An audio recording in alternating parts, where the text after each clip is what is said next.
Hello दोस्तों, जैसे कि आपको पता है हम बिल्कुल बेसिक से आपके मैथ्स की रिवीजन करवा रहे हैं। जिन्होंने बिल्कुल सब कुछ छोड़ दिया था, सब कुछ भूल गए थे, उनके लिए ये वीडियो बहुत इंपॉर्टेंट है।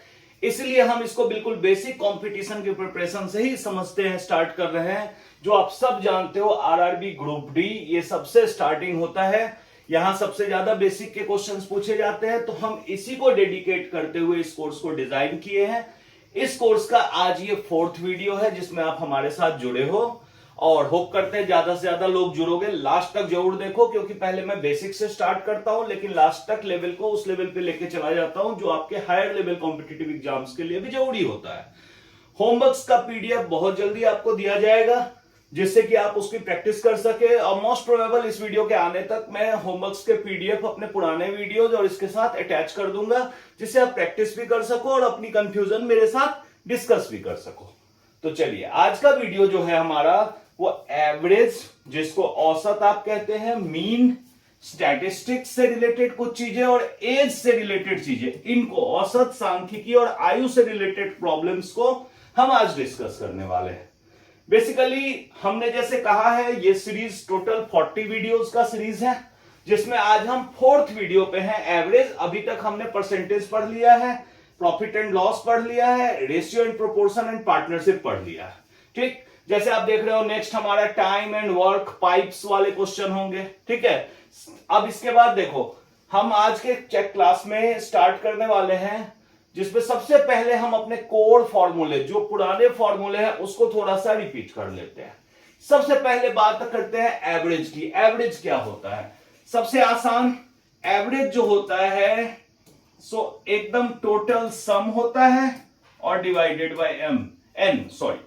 तो आपको क्या करना होता है, जितने भी नंबर्स हैं उनको प्लस कर लेना होता है, और नंबर ऑफ ऑब्जर्वेशंस, मतलब कितने नंबर्स हैं। जैसे मैं छोटा सा एग्जांपल लेता हूं, 2, 4, 6, 9, 8, ये 5 नंबर है। अब हमें इसका एवरेज निकालना है, मीन निकालना है। तो एवरेज क्या होगा? सम बट्टे एन। सम कितना है, इन सबको प्लस कर दो, 2, 4, 6, 6, 12, 12 में 9 लगा, 21, 8, 29, और इसमें 5, मतलब 1, 2, 3, 4, 5 नंबर थे ना, 5 से डिवाइड कर दो, यही हमारा एवरेज होता है। इसके बाद आता है माध्य, जिसको आप मीडियन बोलते हो, माध्य। तो मीडियन की बात भी हम कर ले। देखो, मीडियन के लिए इनको इंक्रीजिंग ऑर्डर, बढ़ते क्रम में लिख लो, 2, 4, 6। सिर्फ ये दोनों बढ़ते क्रम में नहीं थे, तो इसको सही कर लो। जब बढ़ते क्रम में लिख लोगे तो ठीक बीच में जो आता है यही हमारा मीडियन होता है, यही हमारा माध्य होता है। अगर दो संख्याएं बीच में आ जाए एक साथ, जैसे मान लो मैं इसमें एक और नंबर 11 जोड़ देता हूं, तो आप ये देख रहे हो 6 और 8 दोनों बीच में आ रहे हैं। तो ऐसे में जब माध्य निकालना होगा तो 6 और 8 का औसत निकाल लो, एवरेज निकाल लो, मतलब 14/2, 7। ये जैसे जैसे क्वेश्चन में आएगा और प्रैक्टिस आपकी होती जाएगी। इसके बाद देखो, कभी कभी क्या होता है, एवरेज दिया होता है, कितने लोग हैं, मतलब नंबर ऑफ ऑब्जर्वेशंस भी दिए होते हैं, मतलब कितने नंबर्स लिए गए हैं, कहते हैं टोटल निकालो। तो ऐसे में आप देख रहे हो ना, टोटल मतलब क्या होता है, सम। तो अगर एवरेज में इस एन से गुना कर दे, मतलब तिर्यक गुना, एवरेज में नंबर से गुना कर दे, तो टोटल आ जाएगा। ठीक, मतलब ये फर्स्ट फॉर्मूले से ही ये भी बना हुआ है। मिसिंग वैल्यू, कभी कभी आपको कहते हैं ना कि हमें पता है कि 9 लोग हैं और उसका औसत ये है, एक का हमें पता ही नहीं है कि क्या वैल्यू है। ठीक, तो 8 के तो पता है ना। तो ऐसे कंडीशन में क्या होता है, मिसिंग वैल्यू निकालने के लिए टोटल जो होता है उसमें से सम ऑफ नॉन वैल्यूज, टोटल जो होता है उसमें से माइनस कर देंगे सम ऑफ नॉन वैल्यूज की। तो ऐसे क्वेश्चंस भी आज आएंगे, तो आपको समझ में आ जाएगा कि हम क्या कहना चाह रहे हैं। ठीक है, मॉड बहुलक बोलते हैं बेसिकली इसको, जो मान सबसे अधिक बार आता है। ठीक है, मॉड हो गया कि जो सबसे अधिक बार आता है। जैसे यहां देख रहे हो, कोई भी रिपीट नहीं हो रहा है, सब एक एक बार है, तो हम बोलेंगे मॉड है ही नहीं, कुछ भी नहीं है। ठीक है, अब इसके बाद हम माध्य का पहले बता चुके हैं, अब आगे बढ़ते हैं हम। अब इसमें है कुछ और फॉर्मूले। If one value change, new average change by total change बट्टे नंबर ऑफ वैल्यूज। मतलब अगर एक वैल्यू को बदल दोगे, इफ वन वैल्यू चेंज, कई बार कहते हैं ना कि 20 की जगह वो गलती हो गई थी, वहां 40 था, तो जितना चेंज हुआ, चेंज कितना हुआ, 20 बढ़ गया। तो 20 बढ़ गया, तो न्यू एवरेज चेंज के लिए आपको टोटल चेंज मतलब 20 बढ़ गया, उसमें डिवाइड कर दो कितनी वैल्यू थी। ठीक, जैसे मैं कहता हूं कि पहले से औसत जो है वो 30 है, अब जो वैल्यू 20 थी वो हो गई 40 और n जो हमारा था वो 10 था, तो कितना बढ़ा? 20 बढ़ा ना। ठीक, 20 से 40 हो गया तो 20 बढ़ गया, तो ये जो n है इससे इसमें भाग दोगे तो ये आ गया 2, यानी औसत 2 बढ़ गए। जो 30 थे उसमें 2 प्लस करोगे, ये आ गया 32, यानी औसत जो है अब नया 32 हो गया। अगर कहते नहीं ये 40 पहले था और 20 हो गया, मतलब घटाते तो ये वैल्यू 2 हम यहां से माइनस कर लेते। ठीक है, क्लियर? चलिए आगे बढ़ते हैं।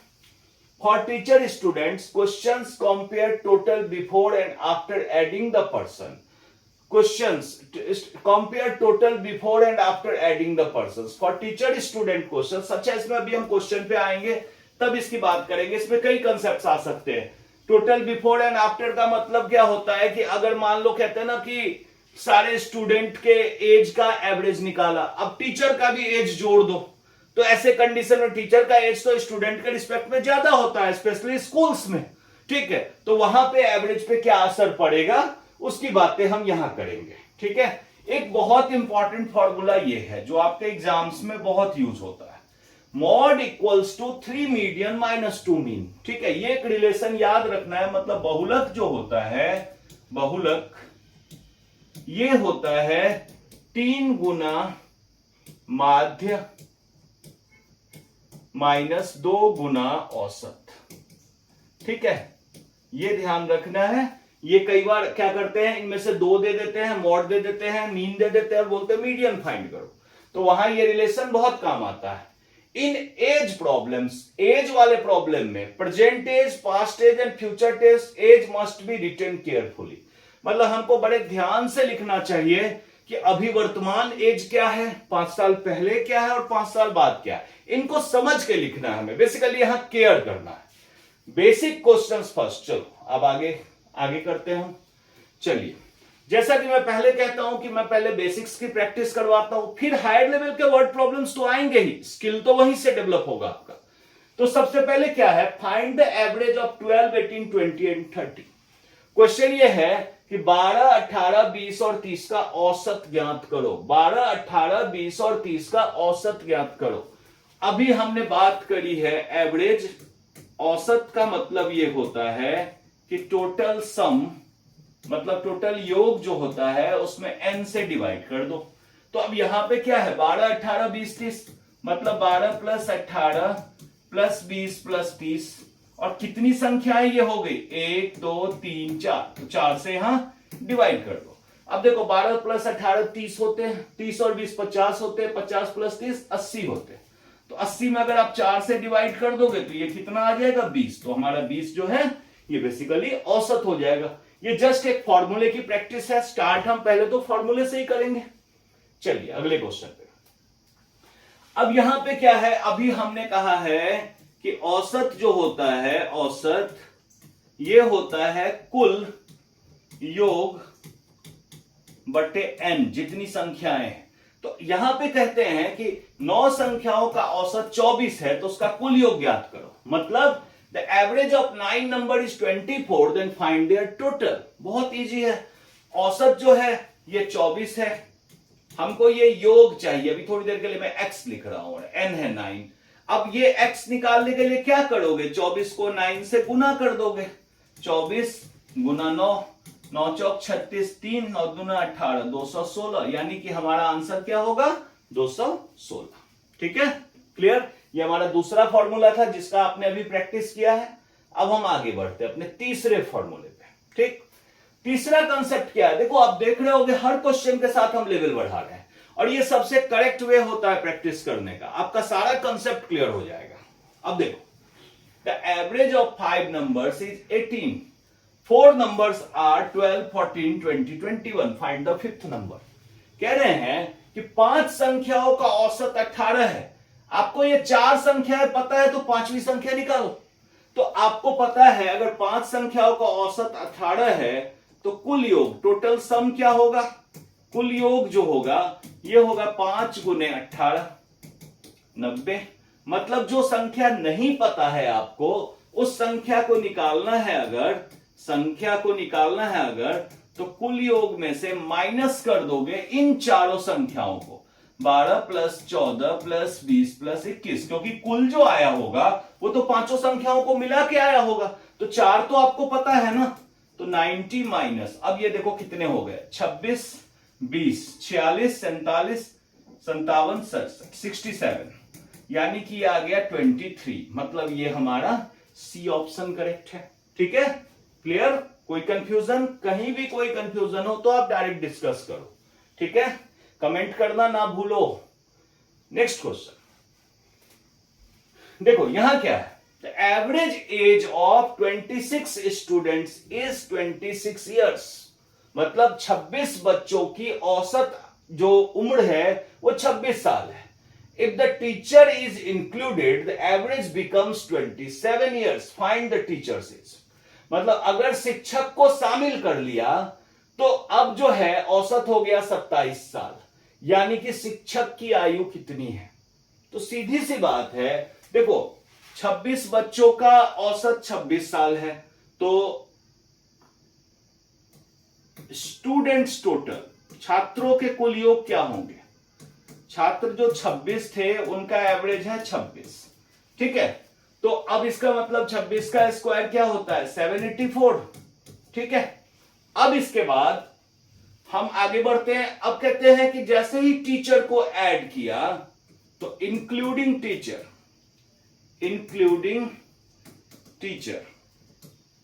ये कितना हो गया? 27। अब बच्चे हो गए, मतलब टीचर लगा दिया तो 27 हो गए ना टोटल, और एवरेज हो गया 27।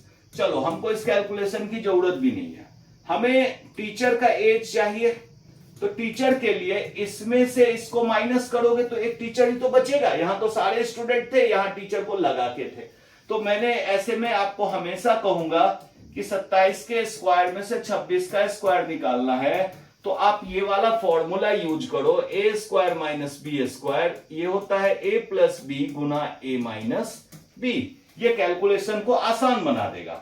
27 प्लस 26 इंटू 27 माइनस 26, देखो ये 1 होता है, और 27 प्लस 26 53 53, तो ये बड़ा ही आसानी से कैलकुलेशन हो जाता है। हमारे टीचर का एज कितना है? 53 ईयर्स। क्लियर है? कोई कंफ्यूजन? चलिए आगे बढ़ते हैं। Next question, find the average of the squares of first 4 natural numbers. प्रथम 4 प्राकृतिक संख्याओं के वर्गों का औसत ज्ञात कीजिए। प्रथम 4 प्राकृतिक, नेचुरल नंबर आप सब जानते हैं, प्राकृतिक संख्याएं 1 से शुरू होती है। अब इसका वर्ग 1 square plus 2 square 3 square plus 4 square, ठीक है। ये तो छोटा सा नंबर है तो इसमें कोई फॉर्मूला यूज करने की जरूरत नहीं है, अदरवाइज फॉर्मूला एक होता है कि अगर 1 स्क्वायर 2 स्क्वायर 3 स्क्वायर ये n स्क्वायर तक है, as so on to n square, तो ये होता है n into n plus 1 into 2n plus 1 by 6, n into n plus 1 into 2n plus 1 by 6। हम अगर ऐसे जोड़े तो ये है 1 प्लस 4 प्लस 9 प्लस 16, 25 4 29 1 30 आ गया, ठीक है। और देखो इस फॉर्मूले से जोड़े तो n कितना है? 4, तो 4 इंटू n प्लस 1 मतलब 5 इंटू 2n प्लस 1, तो 2 गुने 4 8, 8 और 1 9 बट्टे 6, तो देखो 3 2 जा 6, 3 3 जा 9, 2 2 जा 4, देखो 5 दूनी 10, 10 3 30, यही आ गया। तो देखो इसका यूज तब हमारे लिए है कि अगर अभी ये कहते हैं ना पहले 10 प्राकृतिक संख्याओं के वर्गों का योग, तो 10 के लिए इतना करने की जरूरत नहीं थी, हम डायरेक्ट फॉर्मूले में रख लेते हैं, ठीक है। तो फाइनली अब हमारा एवरेज क्या होगा? एवरेज तो टोटल सम 30 है और टोटल कितने थे? 4 संख्याएं थी, 4 से इसको डिवाइड करेंगे तो ये आ जाएगा 7.5, मतलब फाइनली हमारा बी ऑप्शन करेक्ट होगा 7.5, ठीक है। चलिए और आगे बढ़ते हैं हम अपने अगले छठे प्रश्न पे। ये इजी होता है, मॉड अगर पूछा जाता है तो जनरली एक ही जगह स्टूडेंट गलती करते हैं, वो भी मैं पॉइंट आउट कर दूंगा आज। कहते हैं कि इनका मॉड बताओ, बहुलक बताओ, ठीक है। तो सबसे पहले ये देखो कि कौन सबसे ज्यादा बार आया है। 12 1 2 3 बार आया। 15 कितने बार आए हैं? 1 2 2 बार आए हैं। 18 1 2 2 बार आए हैं। 12 तो हम ले चुके हैं। 20 एक बार, मतलब बाकी कुछ ऐसा है नहीं। तो आपने क्लियर देखा 12 एक ऐसा है जो 3 बार आया। ठीक है, तो सबसे ज्यादा कौन आया है? 12। तो हमारा बहुलक क्या होगा? 12 12। ठीक है, अगर मान लो यहां ऐसा हो जाता कि एग्जामिनर एक और नंबर 15 दे देता, यानी 15 3 ऐसे हो जाता, तो 12 और 15 दोनों बहुलक होते हैं। ऐसी स्थिति में 12,15 या ऑप्शन होता, या सी में ऐसा ऑप्शन होता ए और बी बोथ। ठीक है, ए एंड बी बोथ। ठीक है, कि ए और बी दोनों होंगे। ठीक है, क्लियर? चलिए next question, find the median. देखो माध्य, माध्य मतलब मध्य में जो आने वाला। तो माध्य के लिए, मीडियन के लिए सबसे पहले तो हमको इसको सॉर्ट करना होता है, मतलब बढ़ते हुए क्रम में लिखना होता है, इंक्रीजिंग ऑर्डर में लिखना होता है। तो सबसे पहले देखो छोटा कौन सा है? 5, फिर 7 9 11 13 15 और 17। अब देखो इसमें टोटल कितने हैं? 1 2 3 4 5 6 7 7 है, मतलब ऑड नंबर। ठीक है, विषम संख्या। तो 7 का फायदा यह है कि इधर से 3 छोड़ दो, इधर से 3 छोड़ दो, तो 11 यही जो है हमारा ये माध्य हो जाएगा, मतलब बिल्कुल मिडिल का हो जाएगा। हमें कुछ करने की जरूरत नहीं है, हमारा आंसर जो होगा वो 11 होगा। ठीक है, क्लियर? ये चैप्टर थोड़ा आसान भी होता है अगर आप थोड़े ध्यान से देखो तो। ठीक है, इसके बाद देखो next question, the age of A and B are in the ratio of. एकदम हमने पहले जो रेशियो पढ़ा था, रेशियो का चैप्टर जरूर रिवाइज कर लेना, क्योंकि रेशियो चैप्टर्स का यहां बहुत ज्यादा यूज हो सकता है और आगे भी बार बार होगा। इसलिए उसी ऑर्डर में मैंने सेट कर रखा है कि पीछे के चैप्टर्स आगे यूज होंगे तो आपने उसको पढ़ रखा होगा। ठीक है, the age of A and B are in the ratio of 5:7 and their sum is 48। तो कहते हैं कि ए और बी की आयु 5:7 में है, तो उनके एज उम्र का योग जो है 48 है। तो बड़ी आयु ज्ञात करो। मैंने कहा हुआ है ऐसे रेशियो में 5 को बोलो 5x, 7 को बोलो 7x, अब इनका टोटल 5x प्लस 7x यही होता है 48। अब देखो ये है 12x, ये आ गया 48। अब x क्या आएगा? ये जो 12 है इधर जाएगा तो डिवाइड में जाएगा, क्योंकि जो गुना में होता है वो भाग में जाता है। ठीक है, तो 12 चौक 48, तो x की वैल्यू आ गई 4। अब हमें बड़े की आयु ज्ञात करनी है, तो बड़ा तो वो होगा जो 7 वाला होगा।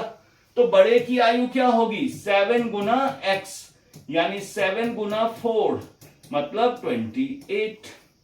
ठीक है, अब इस तरह से आप ओरल भी कर सकते थे। ऐसे में हम सीधा कहते हैं दोनों रेशियो को प्लस कर दो। 12 से 48 में डिवाइड किया, आ गया 4। छोटे वाला पूछेंगे तो 5 चौक 20, मतलब 5 को 4 से गुना कर दो। बड़े वाला पूछेंगे तो 7 चौक 28, सीधा गुना कर दो। ये पूरा मेथड है, मेथड समझना बहुत जरूरी है। मैं बार बार कहता हूं, कोई भी ट्रिक आप अपने आप लगा लोगे जब आपको मेथड आएगा। ठीक है, चलिए अगले क्वेश्चन पे आते हैं। 9 इसमें है कि Sonia got married 15 years ago. Her parents' age is 8/5 times her age at marriage. कहते हैं कि सोनिया की शादी 15 वर्ष पहले हुई थी। उसकी वर्तमान आयु विवाह के प्रेजेंट एज, उसकी वर्तमान आयु विवाह के समय की आयु की 8/5 गुनी है। विवाह के समय उसकी बहन उससे 8 वर्ष छोटी थी, तो बहन की वर्तमान आयु ज्ञात करो। ठीक है, तो देखो सबसे अच्छा है पहले सोनिया की बात कर ले। ठीक, अब कहते हैं कि देखो सोनिया की शादी 15 वर्ष पहले हुई थी। इसका मतलब अगर सोनिया की वर्तमान आयु हम x बोलते हैं, ठीक है, सोनिया की वर्तमान आयु हम x बोलते हैं, तो 15 साल पहले उसकी आयु कितनी होगी? x minus 15। उसकी वर्तमान आयु विवाह के समय की आयु का 8/5 गुना है, यानी उसकी जो वर्तमान आयु होगी वो 8/5 होगी। तो ये क्या है? x, मतलब उसकी जो वर्तमान आयु x है, ये तो वर्तमान आयु मैंने माना था, फिर हमने क्या किया? 15 साल पीछे कर दिया। अब कहते हैं कि इसका 8/5 वर्तमान आयु है, तो एक इक्वेशन बन गया। अब देखो इक्वेशन जब बन गया तो कैसे सॉल्व करें? सबसे आसान, 5 को क्रॉस मल्टीप्लाई कर दो और 8 को ब्रैकेट के अंदर गुना कर दो। तो 8x minus 15 अट्ठे 120 equals to 5x। 5x को इधर शिफ्ट करो, 8x माइनस 5x इज 120, तो ये 3x आ गया 120, यानी x कितना आ जाएगा 120 में से 3 को डिवाइड करोगे 40, तो x आ गया 40, यानी कि सोनिया की वर्तमान आयु 40 साल है। अब ये कहते हैं कि विवाह के समय उसकी बहन उससे 8 वर्ष छोटी थी, यानी विवाह के समय 8 वर्ष छोटी थी, तो अभी भी तो 8 वर्ष ही छोटी होगी। आपका कोई छोटा भाई आपसे 3 साल छोटा है तो जिंदगी भर 3 साल ही छोटा रहेगा ना। तो अगर हम अब उसके बहन की वर्तमान आयु निकालेंगे तो यहां से ही वर्तमान आयु से 8 माइनस कर लेंगे, ये आ जाएगा 32, यानी 32 साल, 32 ईयर्स। ठीक है, तो ये आपको कंफ्यूज करवाने का लाइन था कि विवाह के समय 8 वर्ष छोटी थी, क्योंकि आप वो चाहते थे कि आप विवाह के समय यानी 15 माइनस करो, फिर 8 छोटा करो, फिर 15 प्लस करो, तो कोई फायदा नहीं है। ठीक है, तो थोड़ा सा तो लॉजिक लगाना है। चलिए अगला question. The average weight of 8 players is 72 kg। ठीक है, 8 खिलाड़ी है जिनका औसत जो वजन है, वेट, वो 72 किलो है। A new player joins and average becomes 73. Find the new player's weight. ठीक है, कहते हैं नए खिलाड़ी का क्या वेट है, अगर उसके आने से नया वेट जो है एवरेज हो गया 73, यानी कि सीधी सी बात है कि नए प्लेयर के आने से जो वेट हुआ तो 73 गुना 9 हो गया टोटल वेट। ठीक, इसलिए कि पहले 8 लोग थे, अब हो गए 9 लोग, औसत हो गया 73 kg नया। अब इसमें से माइनस करो 72 गुना 8, क्योंकि जो पहले का था। ठीक, अब इसकी कैलकुलेशन हमें बेसिकली करनी है। तो सबसे पहली बात तो ये भी आप समझो कि अगर हम कैलकुलेट ना भी करें तो बड़े आराम से निकल जाएगा। सबसे पहले तो देखो, नया जो प्लेयर आया है उसने एवरेज बना दिया 73 kg, यानी 73 kg तो उसका वेट होगा ही होगा। ठीक, अब पूरे ग्रुप में पहले था 72 kg, अब हो गया 73 kg, मतलब 1 kg बढ़ा है। उसके कारण ये 1 kg कहां से आया, इसने 1-1 kg 8 प्लेयर को दिया, मतलब 8 प्लेयर के वेट को 1-1 kg अपने वेट में से दे दिया, यानी कि 73 में अगर 8 में प्लस कर दूं तो ये 81 kg इसका वेट होगा। मतलब आप अगर कैलकुलेशन से बचना चाहें तो आप अपना ट्रिक लगा के ये कर सकते हो कि अब उनका वेट जो होगा वो 81 kg होगा। क्योंकि अब इतना लंबा मल्टीप्लाई करना मैं आपको कभी नहीं सजेस्ट करूंगा कि इतना लंबा मल्टीप्लाई करो। ठीक, तो थोड़ा सा सोच लो कि 72 था 73 हो गया, 73 होना मतलब 8 प्लेयर को 1-1 किलो इसने दिया, तभी तो एवरेज 73 हुआ, तो 8 kg तो ये हो गया, और उसका खुद का भी तो 73 kg होगा, तभी तो एवरेज 73 है। तो 8 को 73 में प्लस कर दो, जितना उसको एक्स्ट्रा उसने प्लेयर्स को दिया। ठीक है, चलिए अब हम अगले प्रश्न की बात करें। The average of 10 observations is 25। The average, ठीक है, 10 प्रेक्षणों का औसत 25 है। If 18 is replaced by 28, find the new average. मैंने कहा था कि अगर 18 के स्थान पे 28 रख दिया तो अंतर कितना आया, अंतर आया 28 माइनस 18, मतलब कि 10 बढ़ गए, 10 बढ़ गए। और टोटल कितने थे, 10 प्रेक्षण, मतलब ऑब्जर्वेशन कितना था 10, एन क्या था 10, इसको काटो, ये आ गया 1। तो न्यू एवरेज क्या हो जाएगा, पहले का एवरेज 25 था, तो न्यू एवरेज में ये जो बढ़ा है ये एक प्लस हो जाएगा, 26 हो जाएगा। अगर अब ये उल्टा होता कि 28 की जगह 18 आता, मतलब कम होता, तो ये 1 माइनस करता और 24 होता, तो यहां पे क्या होगा 26। ठीक है, क्लियर। चलिए और आगे बढ़ते हैं। क्वेश्चन 12। ठीक, इसमें देखो क्या है, the average salary of 12 employees is 18,000। ठीक है, 12 एम्प्लॉय है जिनका एवरेज सैलरी 18,000 है। If the manager is included, the average of 13 people will become 19,500।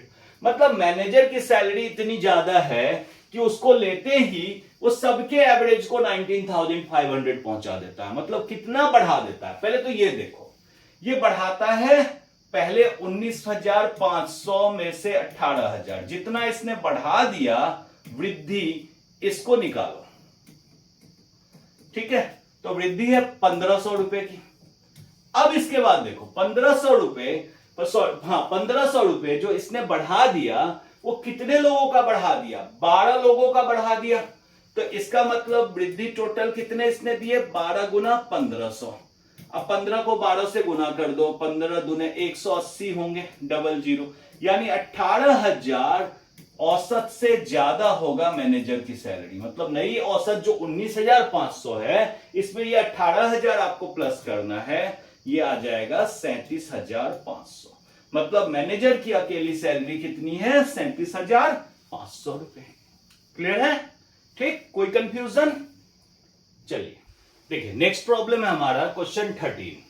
मैंने पहले ही एक फॉर्मूला बहुत अच्छा बताया था आपको, उसमें बताया था कि मॉड इक्वल्स टू, मतलब बहुलक जो होता है वो होता है 3 मीडियन माइनस 2 मीन। ठीक है, ये रिलेशन हम इसमें यूज करेंगे। अब देखो मॉड हमारा इसमें देखो क्वेश्चन पे ध्यान से दो, क्या क्या दिया हुआ है। The mode and median of a data set are 72.8 and 31। मतलब मॉड और मीडियन, बहुलक और माध्यिका दे रखा है, तो हमें माध्य निकालना है, मीन निकालना है। ठीक है, तो अब देखो मॉड क्या होता है हमारा? बहुलक 72.8, जो जो वैल्यू गिवन है वो रख दो। 3 इंटू माध्यिका कितनी है? 31 माइनस 2, मीन को मैं अभी m लिखूंगा। मीन 2m इधर शिफ्ट कर लो तो माइनस हमारा प्लस बन जाएगा। अब 3 को 31 से गुना करो, 93 आ गया, 72.8 दूसरी तरफ जाएगा। ठीक, तो फाइनली 2m इक्वल्स टू, अब इसको माइनस कर लो, पॉइंट है तो 0.2 आएगा, 2 में से 2 0 और ये 20। अब 2 से इसको काटोगे तो ये आएगा 10.1। मतलब हमारा मीन क्या आ जाएगा? माध्य हमारा 10.1। ठीक है, तो नेक्स्ट कंसेप्ट पे हम आते हैं। हर कंसेप्ट को मैंने टच करने की कोशिश की है और प्रैक्टिस में भी मैंने काफी क्वेश्चन दिए हैं, तो प्रैक्टिस पे बहुत ज्यादा ध्यान देना आप। इसके बाद देखो क्या है, the average age of 35 students is 13 years. 35 छात्रों की औसत आयु 13 वर्ष। शिक्षक को शामिल करने पर औसत 14 वर्ष हो जाते हैं, तो शिक्षक की आयु ज्ञात करो। बहुत आसान, ऐसा मैंने अभी किया भी है। हम इसको बिल्कुल सिंपल तरीके से करेंगे। देखो सबसे पहली बात, शिक्षक को शामिल करने पे औसत बढ़ जाती है, 13 से कितनी हो जाती है? 14। तो कितना बढ़ गया? 1 ईयर्स, 1 साल बढ़ गया। अच्छा, 1 साल जो बढ़ गया तो टीचर तो ठीक है, टीचर के लिए तो हम समझ रहे हैं कि चलो उसके आने से औसत हो गई 14 साल। अब हमें यह देखना है कि ये 1 साल 35 छात्रों के लिए बढ़ा है।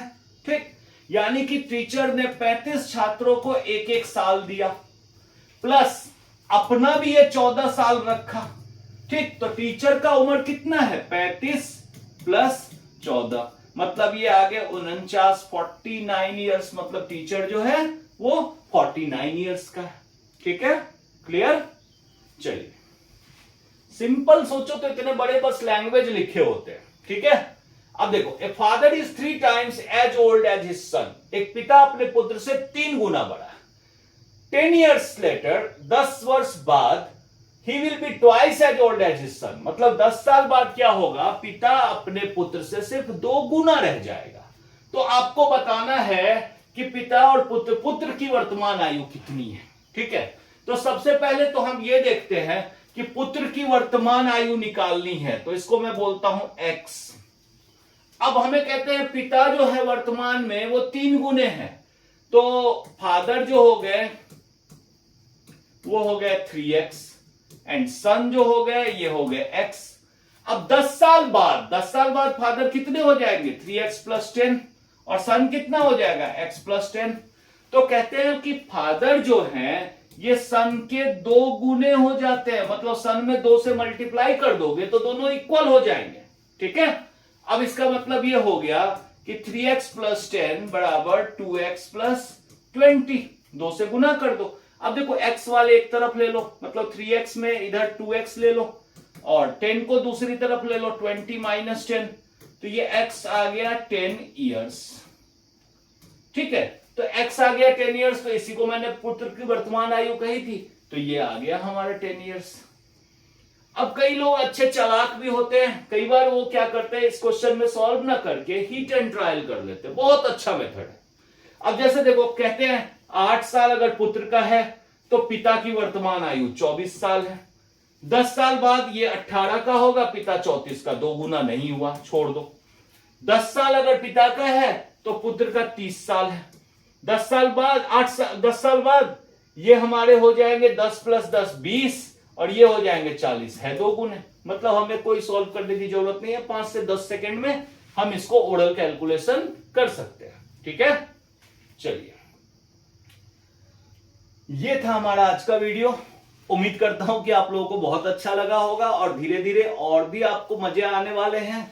जैसे ही अच्छा मैथ्स में देखो एक बड़ी फीचर है कि चाहे आप एसएससी के लिए पढ़ लो, आरआरबी के लिए पढ़ लो, मैथ ही होता है। चाहे 9 के लिए पढ़ लो, 8 के लिए पढ़ लो, 10 के लिए पढ़ लो, ठीक है। तो जैसे ही हमारा ये कोर्स खत्म होगा तो इसके बाद थोड़ा अपग्रेडेड हम किसी और कोर्स का सिलेबस लेकर जो भी आपका डिमांड होगा हम स्टार्ट करेंगे। तो ये रिवीजन तब तक चलती रहेगी जब तक आपका सिलेक्शन नहीं हो जाता, ठीक है। तो नेक्स्ट प्रैक्टिस, नेक्स्ट जो हमारा होगा समय, कार्य और पाइप वाले प्रश्न, टाइम, वर्क एंड पाइप्स। तो ठीक है, तब तक अपना ध्यान रखो। प्लीज शेयर बहुत ज्यादा करो, लाइक करो, सब्सक्राइब करो, ज्यादा से ज्यादा लोग जुड़ो, बस इतनी ही आपसे रिक्वेस्ट है। Thank you.